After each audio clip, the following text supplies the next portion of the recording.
But back to the point I made in my editorial, that our soldiers fought and died together under one flag and not divided by race. But on Anzac Day, they're now remembered under three flags, divided by race. Can this be good? Joining me is Warren Mundine, head of the campaign against Labor's Voice to Parliament. Warren Mundine, great to see you again. Anzac Day ceremonies this year started with a welcome to country, including in Canberra an attack by the Prime Minister on our treatment of Aboriginal soldiers, and a separate Anzac Day ceremony for Aboriginal servicemen. As I say, we fought united, we now mourn divided. That strikes me as an insult to the dead and the values they fought for. Oh, there's no more truth than what you just said. Here we had soldiers, Australian soldiers and Navy personnel and Air Force people who served together in the trenches and on the warships and in the planes and on the airfields.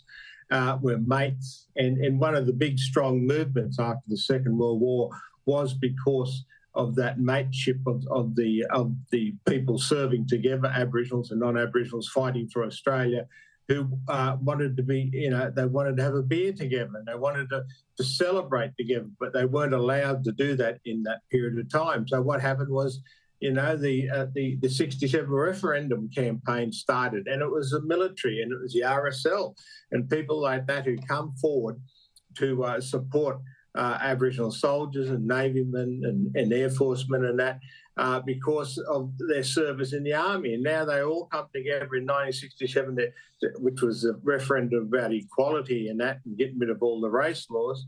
And now here we are 50 years later, 60 years later, wanting to now go backwards to those segregation days.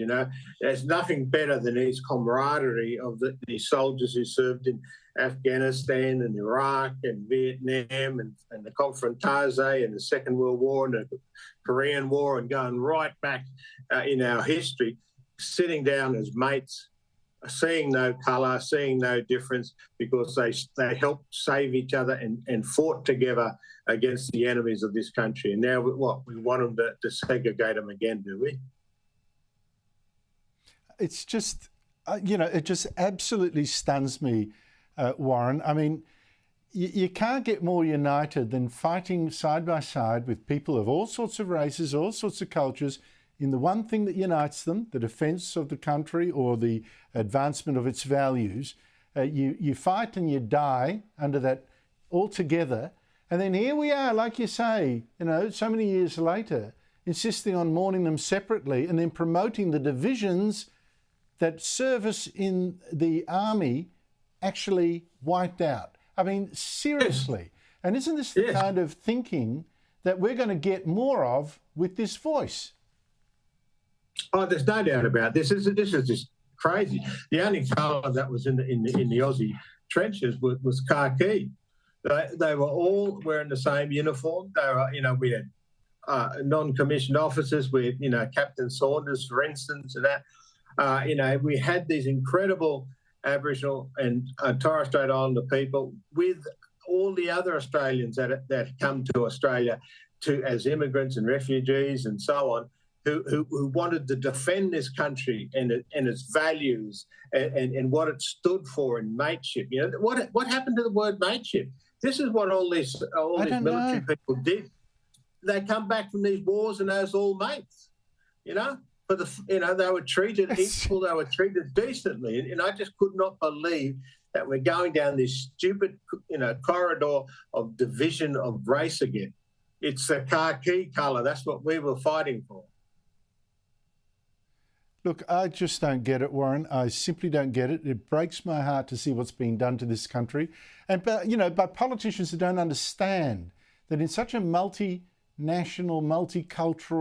multicultural country like this, so many different people, so many different races, many of them are not even born here. Their primary duty is not to seek to divide or institutionalise the divisions, but to look desperately for the thing that unites us. And here they are, even destroying Anzac Day.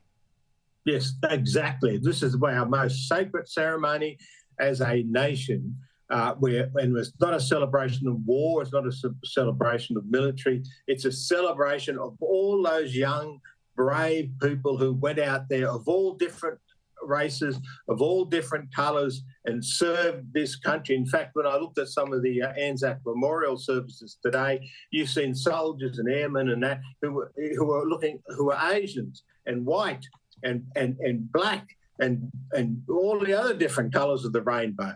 And yet this what brought us together and what we're fighting for, these institutions that make this country great. And here you're seeing the Prime Minister and the Cabinet and all the other people who are so disgracefully spitting on this. And, you know, this is about mateship. It's about us all coming together and praising those people who sacrificed their life, who come back broken and injured, and other people who come back who served this country. Yeah, so it looks so well said, Warren Mundine. Thank you so much indeed for your time. Really appreciate it.